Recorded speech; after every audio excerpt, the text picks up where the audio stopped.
carryover from training camp. What did you see? Yeah, it was pretty good. Both ends of the floor, at least we had the right intentions, the right idea. So we just got to continue to do that. Some stuff that we did well, and obviously stuff that we need to get better at. We saw you pull the trigger on, get a little frustrated with rebounding. How big is that going to be this season? I mean, I know that goes without saying, but just how monumental with this group? I mean, it's big every season, so I don't want to. We can kill the narrative of like rebounding this year. It's going to be the most important thing because there's only two ways to end a defensive possession: it's a rebound or a turnover. So you have to get a rebound. So it's important this year. It'll be important every year, and it's one of the margins that you have to win to put yourself in position to be successful.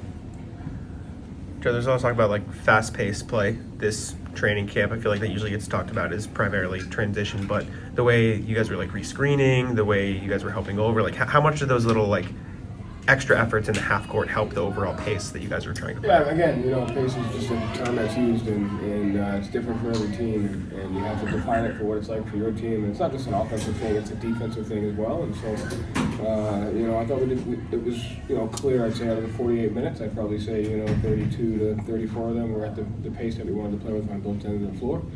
We just have to work to maintain those habits.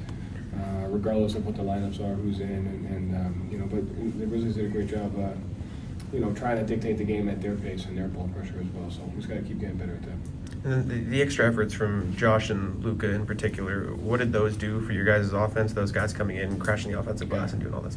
Yeah, I mean they also had ones defensively as well, right? I think just the multiple efforts they give you life. Those guys have done that through training camps. They're going to continue to do it, but those are big time efforts. The guys that you listed, X had one in transition, Chris had one in transition. So, those things are necessary on both ends of the floor to give us those extra possessions. Joe, what did you see from Josh? He seems to give you some versatility out there. I mean, he just seems like he do a lot of little things and kind of be in a mix. Yeah, I think that's right. You hit it right in the head. He just has a knack for the situation to play on both ends of the floor, whether it's getting an offensive rebound. I had the one where he poked it from behind and got an extra possession there. A couple steals, a couple blocks. So he's got some good versatility, but he has a knack for the ball and has a knack for just kind of being in the mix. And he was able to generate some steals and deflections tonight, and obviously some offensive rebounds. Can you play this fast for 40? You said 34 is about what you saw tonight. Can you play that for 48? I mean that's the goal. I don't think the goal is that, but I'm sure depending upon the season, personnel, the matchups, the other team, I'm sure it'll be a conflict of pace for either team, and we're going to have to try to win that as much as we can.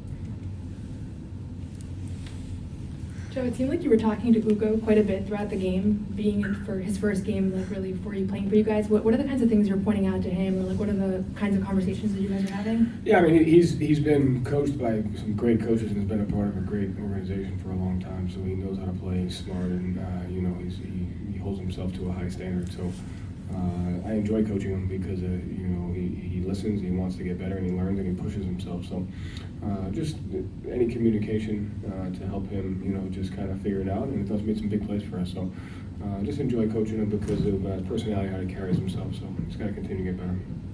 And something that Jalen's talked about a lot is that because there's so many new faces, you have to build that trust and that chemistry that's even regardless of the talent. What do you feel like you guys did that on that front today? Do you feel like there was that trust? Yeah, it's a good start. It's going to come with time. Again, there's I'd say through training camp, the trust that has been earned is that trust that everyone wants to do what it takes to win. That's the one that you have to figure out.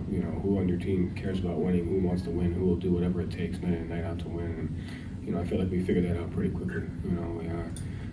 Everybody in the locker room has a desire to win, and they're willing to do whatever it takes. Now we have to be able to do the other stuff, the tactical stuff, the stuff that involves making reads and decision making and all those things on both ends of the floor. And so we just have to continue to find those things and build trust that way, right? So that's the second layer. Thank you, Joe. Thanks.